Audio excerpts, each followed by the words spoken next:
Hi, everybody. This is Silvio Canto in Dallas, Texas on Thursday, October the 2nd, and welcome to our commentary.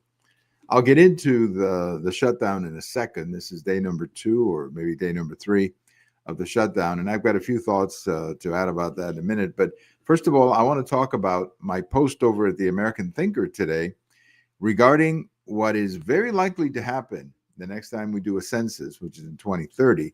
Well, that's 5 years away, but 5 years will go by very fast, as I'm sure you know. But by 2030, it's very likely that because of the population shift and the population movement, that the so-called blue states, let's say California, New York, Illinois, Massachusetts, so-called blue states, could be losing as many as 10 congressional seats, or those districts would move to red states. And states like Florida, Texas, South Carolina, Oklahoma, maybe Iowa. And you're going to see more and more blue states losing congressional districts. So as a consequence, when you do the electoral college, which is, of course, a combination of the number of House districts plus 2 senators for every state, comes up to 538 altogether. You're going to have, instead of having, let's say, 312 electoral votes, which is what President Trump picked up this year, you could those 312 votes could very well turn out to be 320 if those states vote the same way in 2032, let's say, than they voted in 2024. Now, so it's not going to happen right away, but clearly the trends are moving in that direction where more and more of the blue states are losing population. And what's really amazing to me, as I write in my post, is that the Democrats have not figured this out. In other words, they keep doubling down on some of these policies that put them in the mess they're in. Now, you do see a little rebellion going on. I think you're seeing that in New Jersey. That was supposed to be a fairly easy pickup, or not a pickup, but a fairly easy win for the Democrats for the governor's race. And that is a very competitive race right now. I mean, we don't know exactly how it's going to turn out, but you could have a Republican winning New Jersey, something that nobody thought was possible 3 or 4 months ago. And why would the Republican be winning New Jersey? Because there seems to be within New Jersey a rebellion against high taxes and property taxes, and especially these green energy policies that are turning electric bills into pretty big electric bills. So, again, this is the part that I find most interesting, that the Democrats are completely unaware of this, or maybe they are aware of it, but somehow have chosen to avoid it. I don't know. It's hard for me to understand it. But clearly, all the trends are in the wrong direction for them, and yet they continue to double down on these misguided policies that got them in trouble in the first place. So we'll see how it turns out. Now, again, none of this is guaranteed. None of this is guaranteed. It could change.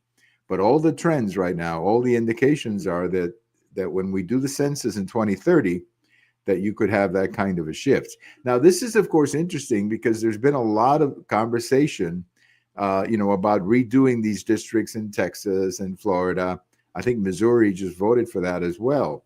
So honestly, by the year 2030, it could even be bigger.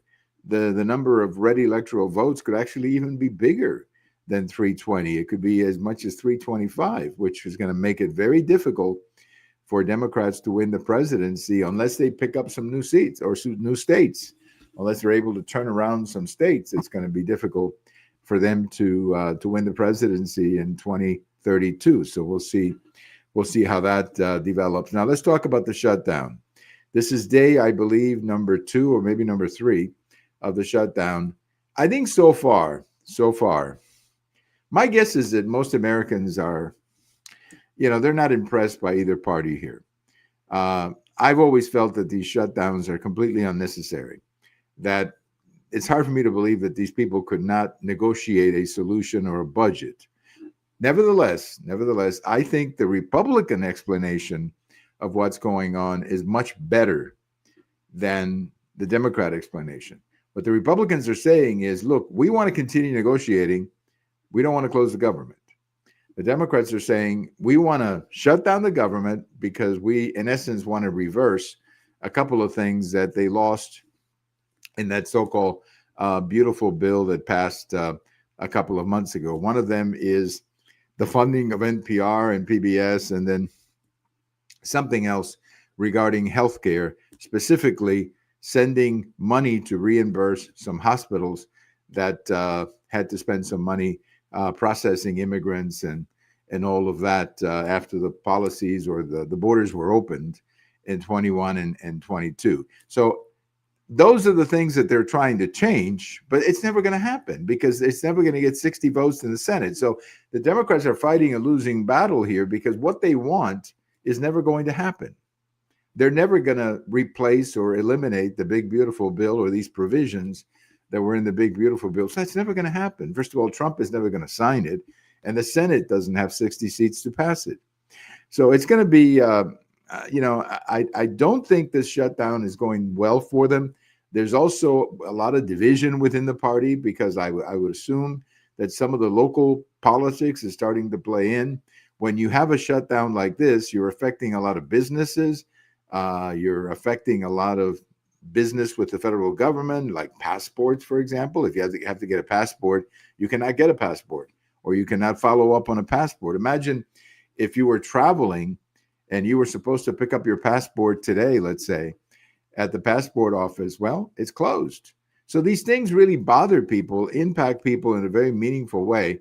And I don't think that they're happy because this is going on right now. I think people expect government to do their budgets on time. So this is what I'm saying. I think both sides lose a little bit here, but I think the Democrat explanation, in my opinion, is a much weaker one than the Republican explanation, which is that, hey, we want to keep negotiating.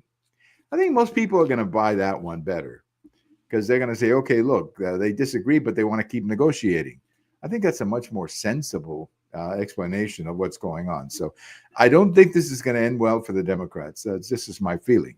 I just don't think it's going to end well with for the Democrats. I really feel that way. I think this is going to be a very bad situation for them looking ahead to the next few weeks. This is why I think you're going to see some Democrats starting to crack and eventually simply say, look, we got to get this government back on, going again, and let's continue to negotiate. I think you'll see more and more Democrats adopt that position and in essence vindicate the position that the Republicans have taken so far.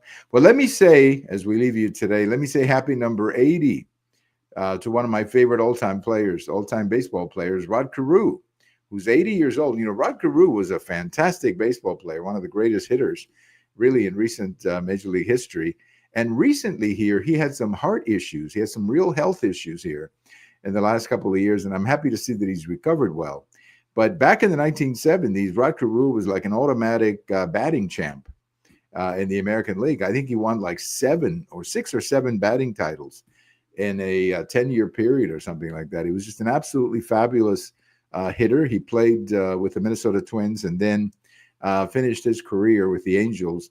Well, they were then known as the California Angels. Now they are the LA Angels.